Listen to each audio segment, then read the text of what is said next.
Alors bonsoir, j'espère que de là où tu me regardes, tu vas bien. On se retrouve encore pour le développement d'une nouvelle thématique.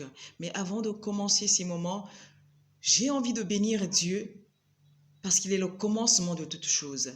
Alors, sois avec moi en esprit, élève ta voix de là où tu es. Bénis ce Dieu qui a permis que tu puisses te lever ce matin.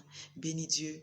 N'hésite pas de le faire. Pose cet acte de foi et parle à ton Dieu. Parle à ce Dieu qui est capable de te toucher, même derrière un écran. Il est capable de te faire du bien. Je crois que le Dieu que je prie n'a pas de frontières. Il est omniprésent. Alors que tu me regardes, il est dans ta maison. Alors que tu me regardes, quelque chose va se produire et est en train de se produire maintenant. Élève ta voix et commence à bénir Dieu. Commence à bénir Dieu, bien-aimé. Moi, je veux le faire parce que c'est ma vie. Dieu, c'est ma vie. C'est ma raison d'exister. Éternel Dieu de bonté, je veux encore te bénir ce soir. Merci, ô Dieu, pour ton amour. Merci pour ta fidélité. Merci pour ton règne. Merci pour cette personne qui me regarde. Merci de nous emmener dans les profondeurs de ta connaissance. Merci, ô Saint-Esprit, de nous enseigner toutes choses. Merci de nous révéler ta volonté. Merci de nous révéler ta foi. Merci, ô Dieu, de nous communiquer les choses cachées, Père. Alors que tu es en vie, Père, alors que tu vis, Père, en moi, je te prie, élève-toi. Je te prie, manifeste-toi. Père, que cette personne qui me regarde soit touchée d'une façon particulière, Saint-Esprit. Je n'ai que toi, tu es mon allié. Oh, Babaraba, Indelebro, Shekete, Sinkete, Lebra. Tu es ma raison de vivre, Jésus. Saint-Esprit, emmène-moi, emmène-moi. Oui, emmène-moi, emmène-moi où tu veux. Emmène-moi auprès de Jésus. Saint-Esprit, emmène-moi, emmène-moi. Saint-Esprit, emmène-moi, emmène-moi où tu veux. Emmène-moi auprès de Jésus. Saint-Esprit, transporte-nous, transporte-nous. Yahweh, transporte-nous, transporte-nous où tu veux. Transporte-nous auprès de Jésus. Emmène-moi dans les lieux très hauts. Fais-moi monter, monter dans les lieux très saints. Emmène-moi dans les lieux très hauts. Fais-moi monter, monter dans les lieux très saints. Merci Saint-Esprit de me transporter. Merci de me conduire. Merci Seigneur.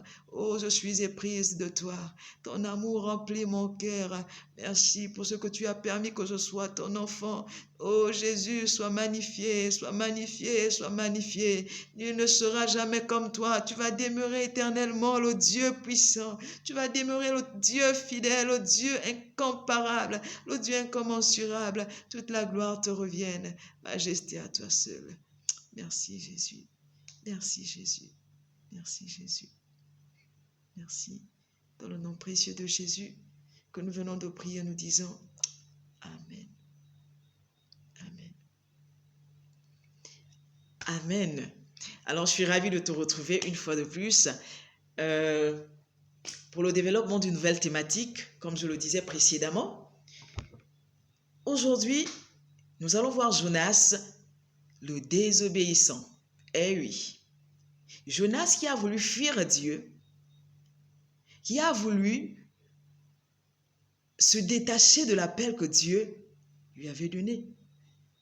Mais ce qu'il savait, et pourtant il le savait, ce qu'il ne savait pas, c'est que Dieu, lorsqu'il fait un choix, lorsqu'il porte un choix sur quelqu'un, il le maintient. Oui, il le maintient. Le choix de Dieu, Jonas était le choix de Dieu pour annoncer ses desseins aux Ninivites.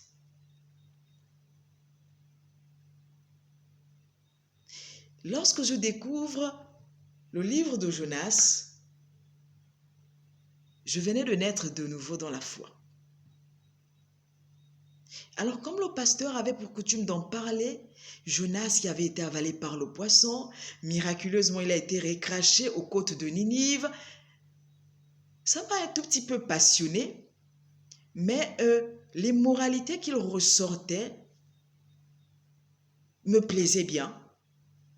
Les moralités qu'il pouvait en sortir de cette histoire me plaisaient beaucoup. Mais dans cette histoire, je me suis posé la question fondamentale lorsque je me suis assise. J'ai lu, je me suis dit, mais tiens, cette histoire, ce récit, à quoi servirait-il à la communauté chrétienne? Je rappelle ici que Jonas a existé 800 ans avant la venue de Jésus.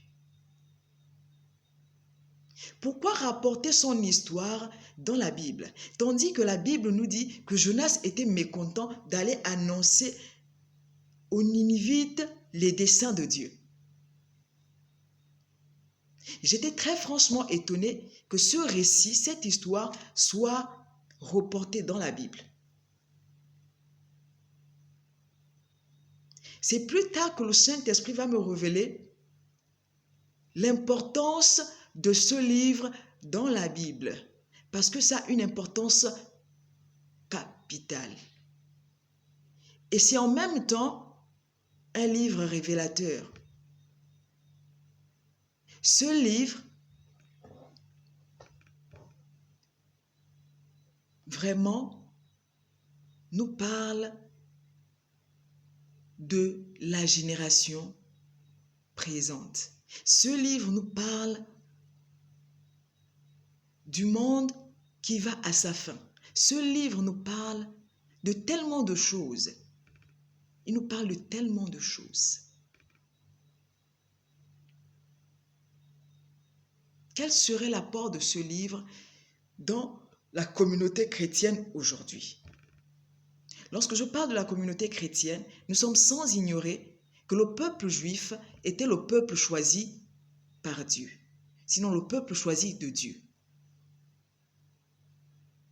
La foi en Jésus rentre à la venue de Jésus-Christ. Et ça, on peut le voir dans Galates 3 au verset 23. La Bible dit que la foi en Jésus est née lorsqu'il arrive. Donc, les païens reçoivent le salut, reçoivent Jésus, ok? Reçoivent le Dieu des Israélites, le Dieu des Juifs, lorsque Jésus entre en scène. Et je me suis bel et bien posé cette question. À quoi servirait l'histoire de Jonas? À quoi servirait le livre de Jonas? À quoi bon avoir mis ce livre dans la Bible? Tandis que le prophète qui était censé aller avec cœur joie, aller annoncer les desseins de Dieu, son rôle était d'aller dire au peuple que voici ce que Dieu m'envoie vous dire. Mais au final, on se rend compte que ce prophète, comme nous le voyons dans le livre de 2 Rois 14, 25, Jonas était un prophète de Dieu.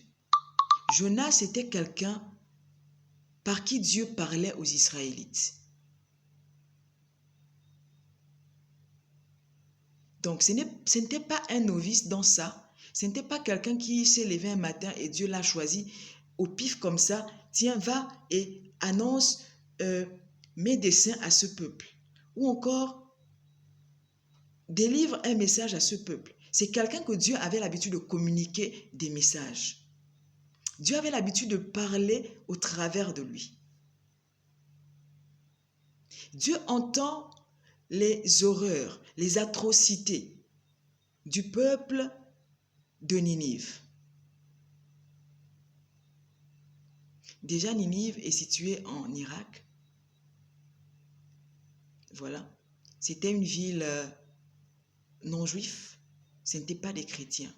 Mais Dieu, dans son amour, a voulu sauver ce peuple de la destruction. De la même façon, il a envoyé les anges vérifier si bel et bien à Sodome et Gomorrhe, les crimes qu'il entendait depuis là-haut étaient vrais. De la même façon, il a envoyé un serviteur dire à ce peuple que prenez garde, parce que j'ai entendu vos atrocités, j'ai entendu, oui. Donc la question que je me suis posée, à quoi sert ce livre dans la Bible pour la communauté chrétienne? Quelle est la moralité pour cette génération? Quelle est la moralité pour la génération que nous incarnons? Si ça avait été nous à la place des Nénivites, qu'est-ce que nous aurions bien pu faire? Qu'est-ce que tu aurais fait si l'Éternel t'interpellait à la place des Nénivites? Et j'ai compris que ce livre était révélateur. Parce que nous vivons les derniers temps avec tellement de choses que nous voyons. Nous voyons l'homosexualité qui est rentrée. Nous voyons des animosités. Nous voyons tellement de choses, les destructions qui sont rentrées. Des choses qui ont été prédites dans la Bible. Lorsqu'on voit ces choses, il faut qu'en tant qu'enfant de Dieu, on sache que Jésus ne va pas tarder, il va revenir.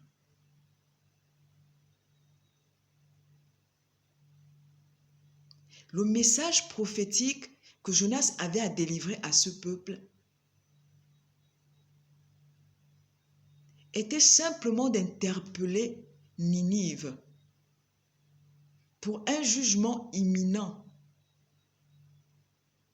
qui devrait se poser sur eux à cause des atrocités, à cause des horreurs qu'ils commettaient. À moins qu'ils ne se repentent, Dieu est Dieu, il devrait certainement les détruire.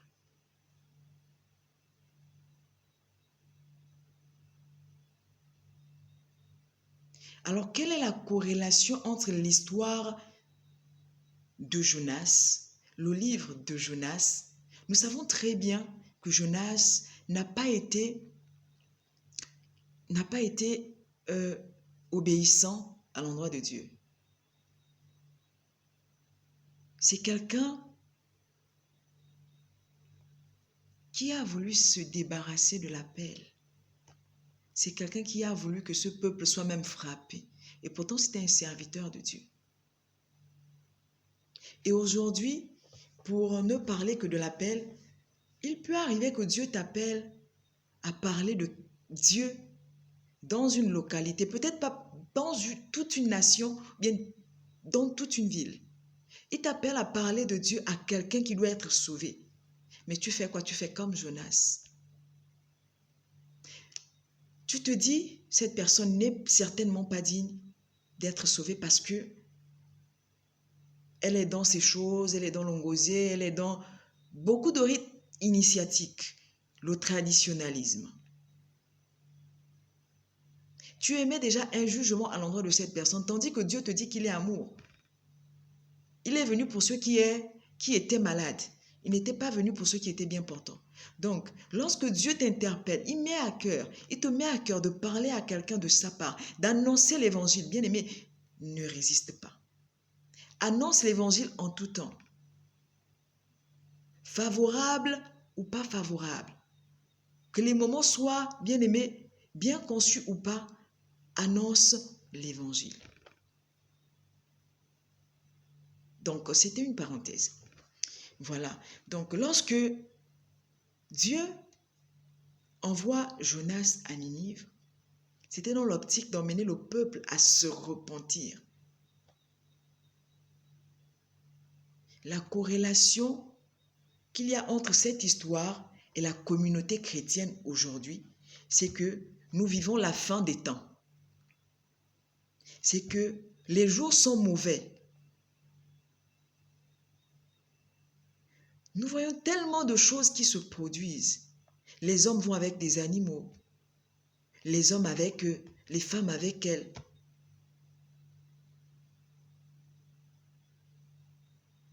Bien-aimés, l'heure n'est pas à l'amusement. L'heure n'est pas à la rigolade. L'heure n'est certainement pas au sommeil.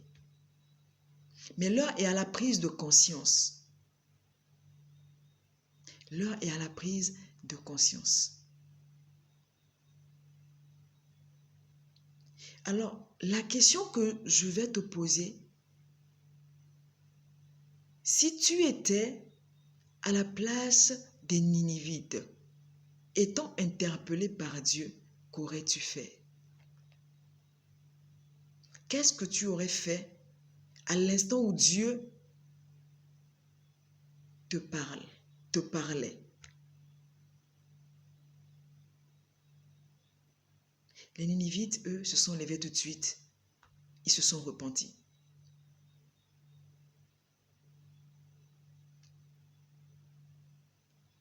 Ce livre est révélateur. Pourquoi? Parce que il nous montre que les enfants de Dieu doivent être ceux qui, quotidiennement, s'attachent à Dieu, ne s'éloignent pas de Dieu, doivent être des gens qui, au travers de la révélation de ce livre, de peur que nous ne puissions rester à l'avènement du Seigneur, repentons-nous, changeons de vie, parce que le Seigneur va revenir. Dans quel état va-t-il te trouver? C'est un cri d'alarme. Changeons de vie.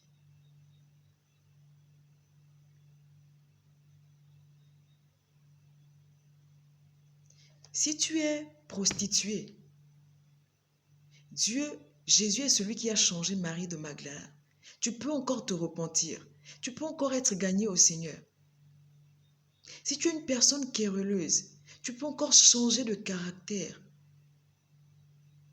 Le changement ne viendra que par toi, que par la décision que tu auras prise de changer.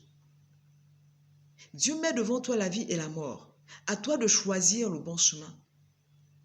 Le livre de Jonas dans la Bible n'était pas un livre fortuit. C'est un livre qui aujourd'hui nous parle.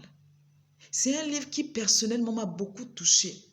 Au-delà des moralités multiples qu'il y a à l'intérieur. Au-delà des moralités multiples qu'il y a à l'intérieur. Personnellement, je me suis dit, ce livre n'aurait certainement pas dû figurer dans la Bible. Parce que Jonas n'a pas été un modèle. Mais après, je comprends que c'était la révélation. Il fallait bien que ce livre y soit. Pour que les enfants de Dieu comprennent que toutefois qu'ils s'égareront, le Seigneur enverra toujours des serviteurs pour les interpeller. Et s'ils ne se repentent pas, bien malheureusement, s'ils ne reviennent pas de leur mauvaise voie, le Seigneur n'aura pas de choix parce qu'il te donne la possibilité de choisir. Il te donne la possibilité de, bien aimé, de changer de vie, de changer ton système de pensée, de changer la façon dont tu vois le monde. Tu vas partir. Je ne sais pas si tu as déjà perdu un membre de ta famille, quelqu'un qui t'était vraiment cher, notamment un père, une mère, un frère à qui tu étais attaché. Si tu as déjà perdu un membre de ta famille, dis-toi que la terre n'est pas appelée à t'accueillir éternellement. Tu partiras. Mais où iras-tu? Où est-ce que tu iras? Tu as encore la possibilité de te repentir. La terre est un lieu d'action. L'action que tu as menée sur la terre, c'est de te rapprocher de Dieu pendant qu'il est temps. Rapproche-toi de lui. Rapproche-toi de lui. Oui, rapproche-toi de lui. Dieu a besoin de toi. Dieu a besoin de toi. Il a besoin de te toucher. Il a besoin de t'envoyer. Il a besoin de te sauver. Il a besoin de sauver des âmes au travers de toi. Donc, aussi longtemps que tu resteras assis, les gens qui doivent être sauvés au travers de toi, bien-aimés, seront en train de t'attendre. Tu n'es pas un hasard. Tu n'es pas venu accompagner les autres. Tu es là pour que les desseins de Dieu s'accomplissent, non seulement dans ta vie, mais aussi dans la vie de toutes les personnes qui se trouvent autour de toi.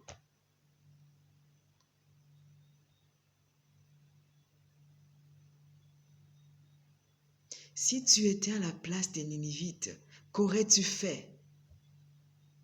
Je te la pose aujourd'hui cette question. Qu'est-ce que tu aurais fait? Est-ce que aurais-tu décidé de changer de vie ou de rester quand bien même le Seigneur t'interpelle? Aujourd'hui, le Seigneur t'interpelle. Si tu entends sa voix, bien-aimé, n'endurcis pas ton cœur. Si tu entends sa voix, ouvre ton cœur à ce Dieu qui est capable de transformer ta vie, qui est capable de te donner ce que ton cœur désire. Psaume 37 au verset 4, la Bible dit, « Fais de l'Éternel tes délices, il te donnera ce que ton cœur désire. » Cherchons premièrement le royaume des cieux et sa justice. Et le reste se sera donné par-dessus tout. Oui, tout te sera donné. Ne t'inquiète pas de ta vie, ne t'inquiète pas de ce que tu feras demain, de ce que tu vas manger, de ce que tu vas te vêtir, de ce dont tu vas te vêtir. Ce que je sais, c'est que Dieu est fidèle. Fais-lui confiance et vois s'il n'agit pas. Fais-lui confiance et vois si ce Dieu ne se manifeste pas.